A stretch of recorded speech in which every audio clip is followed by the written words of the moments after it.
Hi friends, welcome back to our channel. இன்னைக்கு நம்ம என்ன பார்க்க போறோம்னா ஒரு ஸ்நாக்ஸ் ரெசிபி தான் பார்க்க போறோம். ஸ்ப்ரிங் ஆனியன் வெங்காயத்தாள் வச்சு நம்ம செய்ய போறோம். இது எப்படி செய்யறதுன்னு சொல்லிட்டு பார்க்கலாம் வாங்க. ஸோ இதுக்கு நான் ஒரு 5 இது எடுத்திருக்கேன். கொஞ்சம் இந்த தாள் வந்து கொஞ்சம் திக்கா மோட்டாவா இருக்கிற மாதிரி பார்த்து வாங்கிக்கோங்க. ரொம்ப மெலிசா இருந்தா நம்ம செய்யற இந்த ஸ்நாக்ஸுக்கு வந்து வராது கரெக்டா. ஸோ இந்த மாதிரி கொஞ்சம் பெருசு பெருசா இருக்கிற மாதிரி பார்த்து வாங்கிக்கோங்க. ஸோ இதை வந்துட்டு நம்ம கட் பண்ணி எடுத்துடலாம். ஸோ இவ்வளோ தூரத்துக்கு கட் பண்ணி எடுத்துடலாம். இது நீங்கள் எதனா வத்த குழம்பு சாம்பார்லாம் வைக்கும்போது இந்த வெங்காயம் வந்து சின்ன வெங்காயம் தானே, இதை அப்படியே எடுத்து யூஸ் பண்ணிக்கலாம். சரி பாருங்கள், இந்த மாதிரி மோட்டாவாக இருக்கிறத எடுத்துக்கலாம். மெலிசாக இருக்கிறதுலாம் நீங்கள் எதனா பொரியல் பண்ணும்போது யூஸ் பண்ணிக்கலாம். ஸோ இதெல்லாம் வேண்டாம் நம்மளுக்கு. இந்த மாதிரி திக்காக இருக்கிறத மட்டும் எடுத்துக்கலாம். ஸோ அந்த டிப்பில் இருக்கிறதெல்லாம் கட் பண்ணி எடுத்துடலாம். அது கொஞ்சம் வதங்கின மாதிரியும் காஞ்சி போன மாதிரியும் இருக்கும். ஸோ அதெல்லாம் வேண்டாம். இந்த பாருங்கள், இந்த மாதிரி இருக்கிறதெல்லாம் எடுத்துலாம். நம்ம எல்லாம் நமக்கு இந்த மாதிரி திக்காக இருக்கிறது மட்டும்தான் தேவைப்படுது. ஸோ ஒரு இன்ச்சுக்கு இருக்கிற மாதிரி வந்து நம்ம கட் பண்ணி எடுத்துக்கலாம். நீங்கள் சிஸ்ஸரில் கூட கட் பண்ணிக்கலாம், இல்லைன்னா கரெக்டாக வரலன்னா. ஸோ பாருங்கள், இந்த சைஸுக்கு வந்து நம்ம கட் பண்ணி எடுத்துக்கணும் எல்லாத்தையுமே. ஸோ இதை வந்து நம்ம ஒரு ஃப்ளவர் டிசைனுக்கு வந்துட்டு நம்ம கட் பண்ணி எடுக்க போகிறோம். இதில் வந்துட்டு சிஸ்ஸரில் கட் பண்ணாலும் சரி, நைஃப்பில் கட் பண்ணாலும் சரிங்க. பாருங்கள், கொஞ்சம் மெலிசா, அவ்வளோதான். இந்த மாதிரி அந்த மாதிரி அந்த பக்கமும் கட் பண்ணி எடுத்துக்கணும். இப்போ பார்த்தீங்கன்னா தெரியும். ஸோ இப்படி கட் பண்ணி எடுத்துக்கோங்க. இது நான் வந்து உங்களுக்கு சிசரில் இப்போ கட் பண்ணி காட்டுறேன். நைஃப்லாம் கட் பண்ணி காட்டுறேன் பாருங்கள். நைஃப்பில் இப்படி வச்சுட்டு ஒரு லைன்ஸ் மாதிரி போட்டுக்கோங்க. அவ்வளோதான். ஸோ இந்த மாதிரி எல்லாத்தையும் நம்ம கட் பண்ணி எடுத்துக்கலாம். பாருங்கள், இப்படி இருக்குது பாருங்கள்.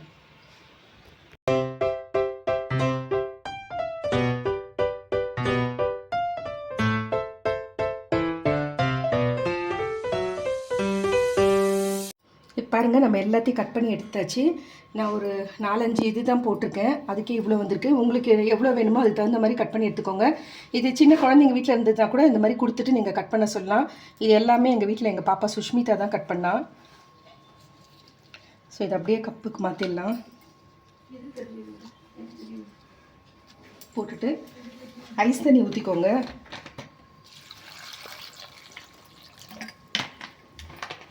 ஐஸ் தண்ணி ஊற்றிட்டு கொஞ்சம் ஐஸ் கட்டியும் போட்டுக்கோங்க. அந்த சில்னஸ்க்கு வந்துட்டு இது பூ மாதிரி வரும், அதுக்காக தான். ஸோ ஒரு 10 நிமிஷம் அப்படியே இருக்கட்டும், அப்புறமா நம்ம பார்க்கலாம். இப்போ பொரிக்கிறதுக்கு நம்ம ஒரு மசாலா ரெடி பண்ணிக்கலாம். ஒரு கைப்பிடிக்கு வந்து கொத்தமல்லி எடுத்துன்னு இருக்கேன்.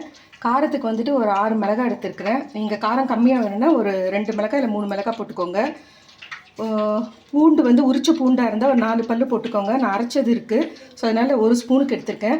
ஸோ இது கூட வந்துட்டு 1 ஸ்பூனுக்கு சீரகம், 1 ஸ்பூனுக்கு ஓமம். ஸோ கடலை மாவு போட்டு பண்ணுறதுனால ஒரு சிட்டிகை பெருங்காயம் சேர்த்துக்கலாம். அவ்வளோதான். இதை வந்து நைஸாக அரைச்சி எடுத்துக்கணும். ஸோ பாருங்கள், நம்ம ஐஸ் கட்டியில் போட்டு வச்சதுனால இந்த பாருங்கள் ஒரு மாதிரி ஃப்ளவர் மாதிரி வந்திருக்கு பாருங்கள், பிரிஞ்சிட்டு. இங்கே பாருங்கள், பியூட்டிஃபுல்லாக வந்திருக்கு பாருங்கள். ஸோ இதை அப்படியே தண்ணியிலேருந்து நம்ம எடுத்துடலாம். இப்போ இதுக்கு தேவையான மாவு ரெடி பண்ணிக்கலாம். ஒரு சின்ன கப்புக்கு கடலை மாவு எடுத்துருக்கேன். இப்போ கடலை மாவு ஒரு கப் எடுத்துருக்கோன்னா ஒரு 2 ஸ்பூனுக்கு அரிசி மாவு சேர்த்துக்கலாம். ஒரு 1/4 ஸ்பூனுக்கு பேக்கிங் சோடா, ஆப்ப சோடான்னு சொல்லணும் இல்லையா, அது. இதுக்கு தேவையான அளவு உப்பு ஒரு 1/2 ஸ்பூனுக்கு எடுத்துக்கோங்க. ஏன்னா இது மாவு கம்மியாக இருக்கிறதுனால அவ்வளோ போட்டால் போதும். ஸோ நம்ம அரைச்ச அந்த மசாலாவை இதோடையே நம்ம ஆட் பண்ணிக்கலாம்.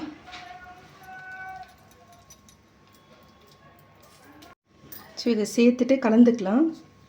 அந்த மிக்ஸி ஜார்லேயே வந்துட்டு கொஞ்சம் தண்ணி ஊற்றிட்டு இது கலக்கிறதுக்கு நம்ம இதுக்கே ரெடி பண்ணிக்கலாம். ரொம்ப தண்ணியாக வேண்டாம், நம்ம பஜ்ஜி மாவு பதத்துக்கு வந்து கலந்துக்கிட்டால் போதும்.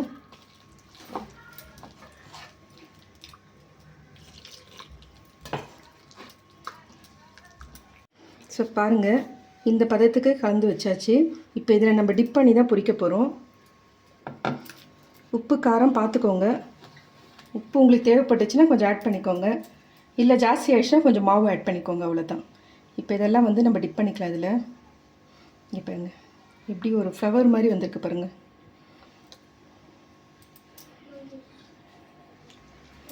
ஸோ எண்ணெய் காஞ்சிச்சு. நம்ம இதை மசாலா ரெடி பண்ணுறதுக்குள்ளே எண்ணெயும் காஞ்சிச்சு. இதை போட்டு பொரிச்சு எடுத்துக்கலாம். ஸோ எண்ணெய் காஞ்சிடுச்சு. ஃப்ளேம் வந்து கம்மி பண்ணிக்கோங்க. ஏன்னா இது நீங்கள் ஒன்று ஒன்றா போடுறதுக்குள்ளே தீய ஆரம்பிச்சிடும். லோ ஃப்ளேமில் வச்சே பண்ணுங்கள்.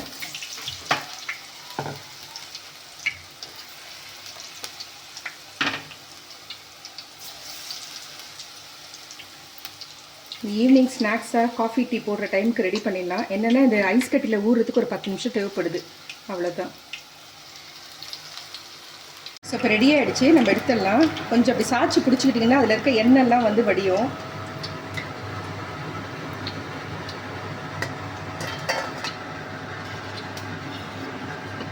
ஸோ மிச்சம் இருக்கிறதையும் நம்ம பொரிச்சு எடுத்துக்கலாம்.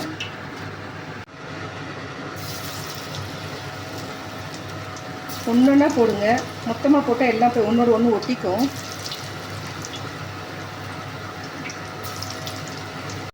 பாருங்கள் ஃப்ரெண்ட்ஸ், நம்மளுடைய கிறிஸ்பி ஸ்ப்ரிங் ஆனியன் ரெடி ஆகிடுச்சு. ஸோ இது எப்படி இருக்குதுன்னு சொல்லிட்டு நான் காட்டுறேன் பாருங்கள். இங்கே பாருங்கள் பாருங்கள் எவ்வளோ கிறிஸ்பாக இருக்குது பாருங்கள். ஸோ இது கூட வந்து ஒரு கெச்சப், டொமேட்டோ கெச்சப் வச்சுன்னு சாப்பிட்டிங்கன்னா அட்டகாசமாக இருக்கும். ஈவினிங் ஸ்நாக்ஸுக்கு சூப்பர். இது ஒரு டீ டைமுக்கு உட்காந்து சாப்பிட்லாம். இந்த வீடியோ பிடிச்சிருந்தால் லைக் பண்ணுங்கள். புதுசாக பார்க்குறவங்களா இருந்தால் சப்ஸ்கிரைப் பண்ணுங்கள். மறக்காமல் பெல் ஐக்கானை ப்ரெஸ் பண்ணுங்கள். அப்போ தான் நான் போடுற வீடியோ உடனுக்குடன் நோட்டிஃபிகேஷன் வரும். Thank you friends. Take care. By.